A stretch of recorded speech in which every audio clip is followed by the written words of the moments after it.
Hey YouTubers, this is the Anonymous Reality TV blogger. Hope you guys are having an amazing day. Today I'm going to be reviewing The Bachelorette Season 18, Episode 2. So last night we start to get into some of the dates and get to know a little bit more about the men. So we start off with our first group date, which is kind of a throwback with Michelle being a fifth grade teacher. It was kind of like ABC's version of Are You Smarter Than a Fifth Grader? So the group of men were basically in this classroom and had name tags. And then there were like three kids who were asking them various questions. Math problems, spelling questions, and seeing who basically could get them right for no prize or anything. But basically, Romeo really stood out. He was getting everything right. Brandon could not spell and was embarrassing himself. Peter was doing the absolute most. It was so funny because when one of the words to spell out was narcissist, somebody wrote Peter on their whiteboard and I just cracked up. He was doing so much to try to get Michelle's attention and she literally was just ignoring him the entire day. Because you could just tell that it just was disingenuous, that he was just trying to get camera time and he was just trying to be so obvious about it.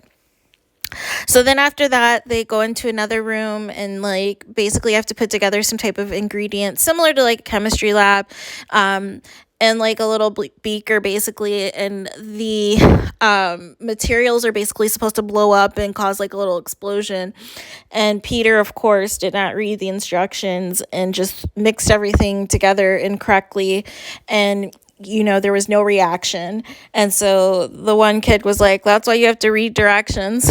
Like, I don't know how I feel about little kids being on this show. I feel like it's a little still, even though it tries to be like family oriented, I still feel like it's an adult show overall. So I do not, I just cannot see kids being a part of this franchise. While people are kissing different, men and everything else and having fantasy suites, like it's so weird to watch, but they were entertaining for, what they were doing. And then they also played a game of musical chairs. And so I don't know, it was just very weird. It was very like quirky, I guess. Like I thought they could have been a little bit more innovative. Like they could have did like Heads Up 7 Up, or like I don't know, there's just so many more cool games in elementary school that they could have did that would have been a little bit more fun, but that's neither here nor there. Anyways, afterwards they have the wrap party, and of course that's when it's another opportunity for Michelle to get to know the men. So of course, while Michelle's having her one-on-ones with everyone, you hear Peter in the background arguing with the person who called him a narcissist. Sorry, I don't remember his name, but it was funny. And you would have thought, okay, so it's Will. Like I had to think about it for a second. So he was arguing with Will, and it was funny because you could hear them arguing in the background. And even though that was happening, Michelle like did not pay it any attention. Like she was still focused in on the different men that she was talking to and getting to know. And then it was cute. There was a cute moment with Rick, because he kind of put together like this little word search type of thing where he was saying essentially like different words to put in this story about them meeting and them falling in love and all this and that. So it was really cute for, what it was. So that was that. Brandon J ended up having a conversation with Michelle, and she pulled him to the side like she was about to have a parent-teacher conference with him or about him, because she really wanted to know what was going on with the spelling, that the spelling was a tragedy. And so he basically made up for it by giving her like this really good passionate kiss apparently. And his voice sounds so much like a baby, but it reminds me of baby Justin Timberlake. If you ever have the opportunity to go back and watch some old NSYNC videos, when Justin Timberlake is like very young, he has the exact same baby voice. Brandon J does. It's like if you close your eyes, it sounds like it's baby Justin Timberlake. It is like the weirdest thing. But I guess the kiss was enough to seal the deal. And it was funny that they do these confessionals of like who they think is going to get the rose. And it's always like people thinking it's going to be them. So of course, when Michelle like waits till the very end to talk to Jason last to ask him, like, can you control your emotions, and there's better ways to handle a situation, like everything doesn't have to be escalated and yelling and this and that. And so then after that, he's all like, yeah, me and Michelle, we have the strongest connection out of everybody, so I'm not worried. I'm going to get a rose. And I'm like, dude, you guys have no romantic connection at all. Like, you're completely full of it. And it was so funny. Like, the funniest part in the argument that he had with Will was basically like, yeah, there's nothing to you. You're just nothing more than a slice. And I just die. I was like, oh my gosh, that is so funny, because it was hilarious. And it's like, yes, Peter's bringing the drama, but he's also annoying me too. But it was just funny when Will said that. So next, after that, they shoot back to the guys, and they, discuss the next date. And so Nate was really hoping for a one-on-one. They end up giving the one-on-one to Jamie, and then Jamie's just being like so cocky. He's like, yeah, I've traveled the world, and I am a wild one. I'm a wildlife, and this is why, blah, blah, blah. And all the men are just looking at him and just rolling their eyes because they just cannot take the nonsense seriously. And so then after that, they show the date, and the date is a hiking date, which was really interesting. And it was nice of Jamie to kind of guide Michelle through and, help her hike and all this and that. And then they had like a nice moment or whatever at the top of, where they were hiking to, on, whatever rock climbing and trail and things that they were doing. And so then after that, they had a nice dinner at the evening.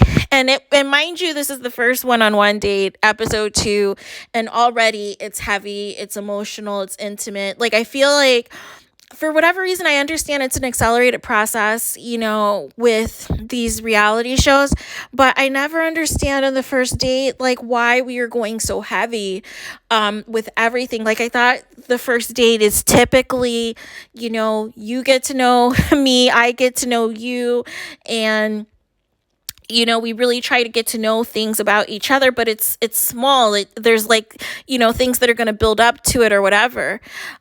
So from there, essentially, Jamie goes into his life about how, he's had issues, with his family growing up, and how his mom had substance abuse issues. And one moment in time, he caught her like slitting her wrists with some scissors, and, like saw the marks on her wrist or what have you. And so it was to a point where him and his sister had to basically alternate when each other would go to school, versus take time off to just be, so that somebody was home full time with their mom. And so essentially what ended up happening was, when he became an adult, there was a moment where she unfortunately committed suicide, and it really, had him go into a dark path and a dark time, because he just didn't see the point of, really doing anything. And so it took him a while, obviously, to get over that grief. And, Michelle obviously was very, affected by his, story and just the heaviness of it all. And it was just very nice of ABC, and even on social media with Michelle and the show and everybody else, just immediately putting out, suicide prevention information, mental health information, websites, phone numbers, things of that nature on their various social media pages, as well as, when it went to commercial. And it's so important. I think, we are going through so much in this lifetime, and especially with us still being in a pandemic, going on 2 years now, you never know what people are going through. And everybody always should have the opportunity to definitely talk to somebody or anybody that is going through something, because even the smallest bit of stress, the smallest bit of, something that doesn't go right or a trial and tribulation can easily escalate into something more serious. So it is just very important to always be on top of your mental health. So after all of that, Michelle gives Jamie a rose. So next they get the date card for, I don't even remember seeing the date card, honestly, for the second group date. Like, I feel like I blinked and missed it. But essentially, the second group date was basketball. So I feel like we're getting all of Michelle's, attributes out of the way of okay, we know that she's a teacher. We got the teacher date out the way. We know that she was a Division I athlete in Minnesota. We were getting that out of the way. So, needless to say, the next date was a basketball date. And right before the date, Joe gets a call. Joe is the one who's also from Minnesota, that his longtime mentor / basketball coach had passed away earlier in the day. And it showed him on FaceTime with his mom, basically breaking the news to him. And so he had, an emotional moment. And so basically said that he was just going to put his energy into, whatever happens on the date. And so there were I think there was 10 guys on the date or whatever. And so initially they just are shooting and doing some practice shots and all this stuff. And it was funny because Nate was there, and Nate, you would think with him being practically 7 feet tall that he could make a basket, but it was just a disaster. But I kind of appreciated it, because usually when you're that tall, people just assume that you're a big time athlete or basketball player. And it was nice that he wasn't, amazing at basketball, and it just made me want to get to know more about Nate in that capacity. Whereas Joe, this was his shining moment to basically be this all-star. So I don't know if this date was planned on purpose for Joe, because Michelle said that he was the top Division I college athlete for her state on the male side, and she became runner-up on her side. So they were having some little love and basketball one-on-one moment that I thought was hilarious. And then after that, after everybody is warming up, she brings in 2 WNBA players to kind of also help practice with the guys. And then after that, they were going to play a game, essentially. And, I think it was the first to 30 wins or whatever. They had some weird guy that did the announcing, and it was just kind of funny as well. And, pretty much the red team was led by Joe, and then Nate was leading the blue team. So I just assumed, I was like, oh, the red team's going to win because they have Joe. And it was a disaster. The blue team was blowing out the red team, and it was just a train wreck. There was nobody good on the red team except for Joe.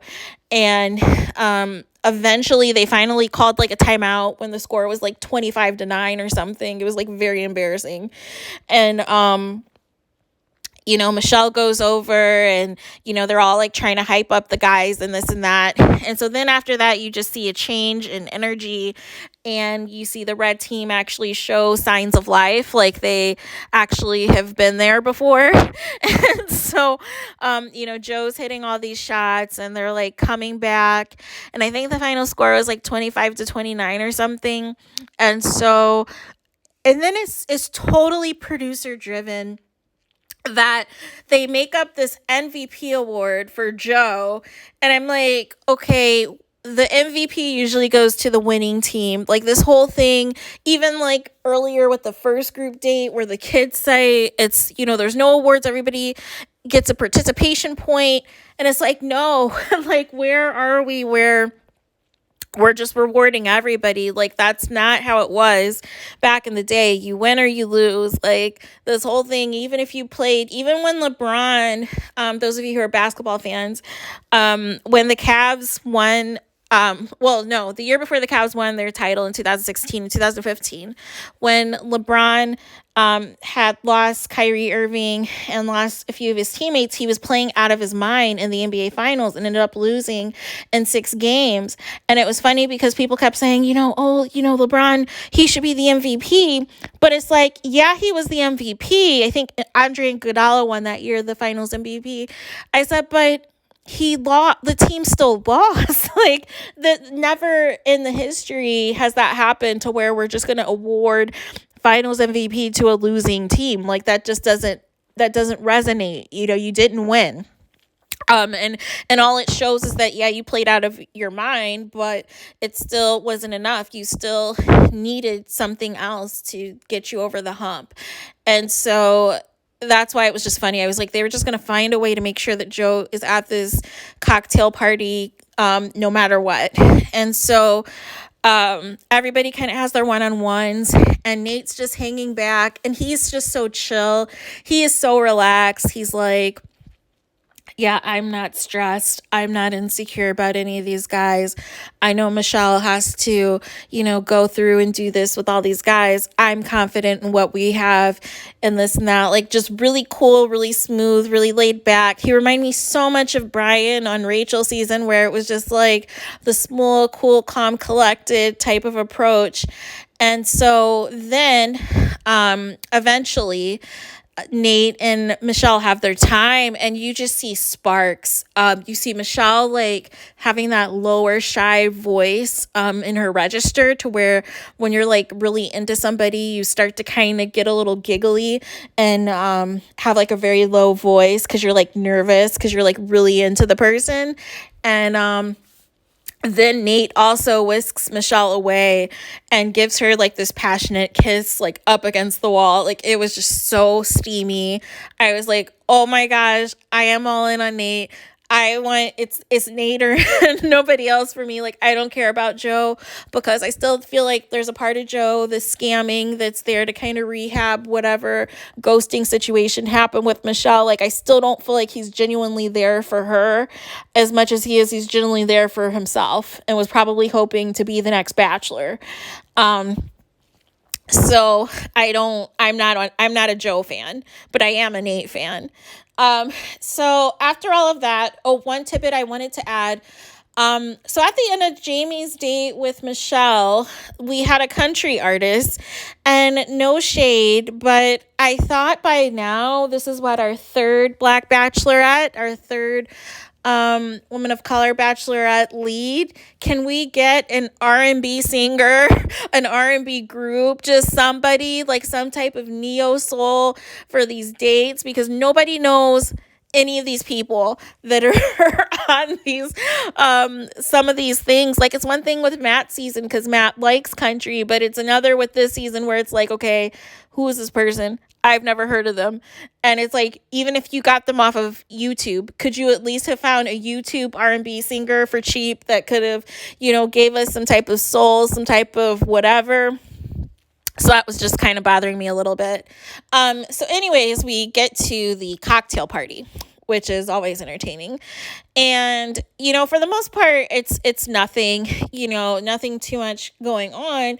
And then Jamie, out of nowhere, now that he has his rose, is starting drama and is up here telling a couple of the guys, there's a lot of talk about Michelle and how her and Joe know each other. And, if he has an unfair advantage, and, I know somebody back in Michelle's hometown that saw her with another really tall guy at a bar, and everybody's like, oh yeah, that's Michelle. She's the new Bachelor, and that's the guy she's seeing. So how do we know that she's really here for the right reasons, and blah, blah, blah. And so all the guys are kind of just like looking at him like a little weird, like, okay, this is like the first we're hearing of this. And so then, of course, guess who? Jamie goes to tell Michelle all of this, and disaster ensues after, because Michelle basically has a breakdown after and cancels the cocktail party. And I just felt so bad because I'm like, this is just awful. And it was like an obvious attempt to try to, dim Michelle's light.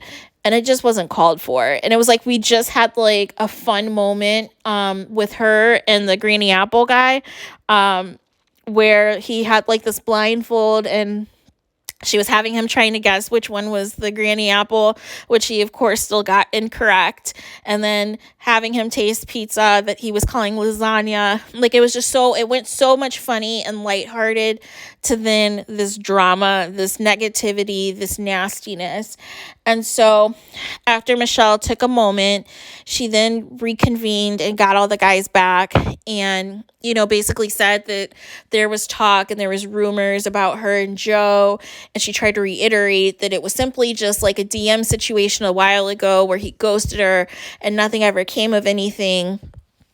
And some rumor that her and some tall black guy, were a couple back in Minnesota. And she's like, well, first of all, me being seen with anyone black, they're already going to assume that we're something more because of the fact that we're black and we're tall. And, if you know the different demographics of Minnesota, you would know that, obviously, they would just assume that that was automatically somebody she was with. But she said that, she's been single. She hasn't been seeing anybody.